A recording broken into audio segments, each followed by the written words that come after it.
All right, welcome. Today, we're pulling back the curtain on this, well, invisible world that's secretly running pretty much everything around us. Yeah, I'm talking about from the massive weather patterns that sweep across the globe all the way down to the cup of coffee sitting on your desk. It's all governed by the principles of fluid mechanics. So, let's just dive right in. So I want you to just think about this for a second. You've got a massive steel ship, right? A passenger jet soaring thousands of feet up in the air, and the actual lifeblood that's pumping through your body. I mean, they seem totally unrelated, don't they? But they are all ruled by the exact same set of physical laws. And the answer is fluids. That's the one thing that connects them all. Now, when I say fluid, it's not just, something you drink. In physics, a fluid is basically anything that can flow. So that includes all the liquids we know, like water and oil, but it also includes all gases, like the very air we're breathing. They are the heroes of our story today. Okay, so to really get a handle on this fluid world, we first have to learn the basic rules of the game. Let's kick things off with two of the most fundamental properties that every single fluid has. First up is density. To put it simply, this is really just how much stuff is packed into a certain amount of space. So imagine you've got a box of feathers and a box of rocks, and they're both the exact same size.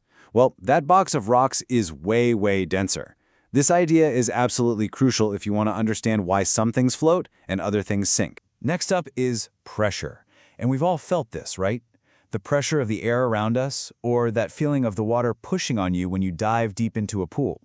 It's the force a fluid pushes with on any surface. A good way to think about it is like this. The force from a flat shoe gets all spread out, so the pressure is pretty low. But that very same force coming from a high heel, it's concentrated on one tiny little point, creating a ton of pressure. Well, fluids work the same way, pushing on everything inside them. All right, now that we've got the basics down, let's take a look at what happens when fluids are just sitting still. This branch of the science is called fluid statics, and believe me, it has some incredibly powerful rules. So first on our list is Pascal's law, and this is just a beautifully simple but incredibly powerful idea. It basically means if you squeeze a sealed container of water, like say a water bottle with the cap on tight, the pressure you apply in that one spot instantly spreads out equally everywhere inside that bottle. This is the exact principle that makes hydraulic systems work, like the brakes in your car. And that brings us to one of the most famous aha moments in the history of science. The ancient Greek thinker Archimedes, he was given a task to figure out if a king's crown was made of pure gold.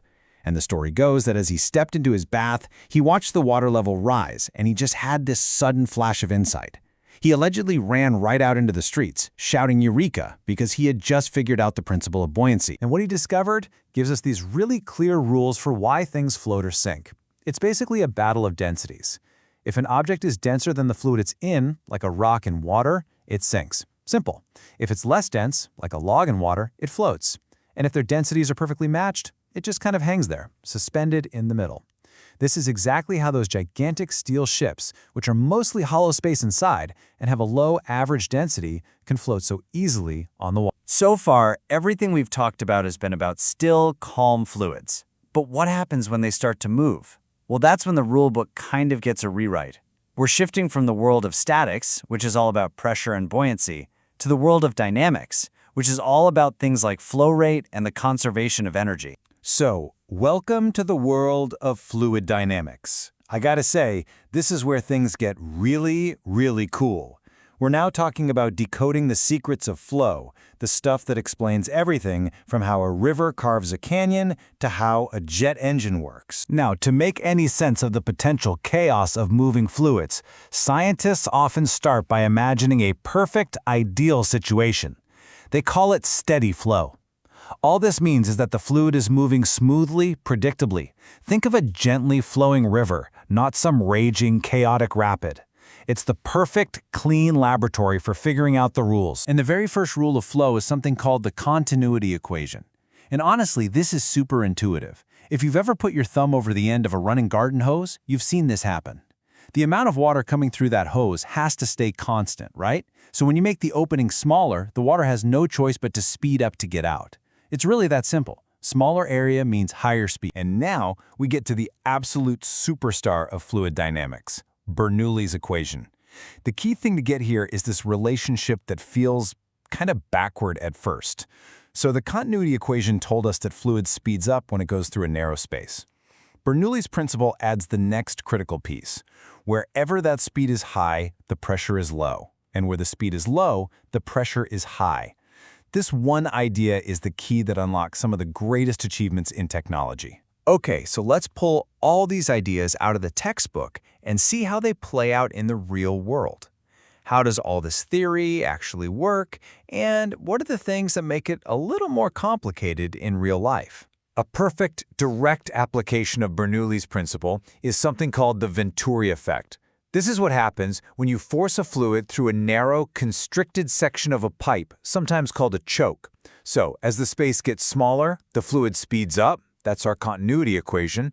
And because it speeds up, its pressure drops. And that's Bernoulli's principle. This effect is used in everything from the carburetors in old cars to paint sprayers. And seriously, the applications are just everywhere.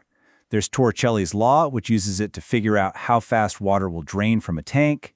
In medicine, Doppler flow photometry uses these same principles to measure the speed of your blood.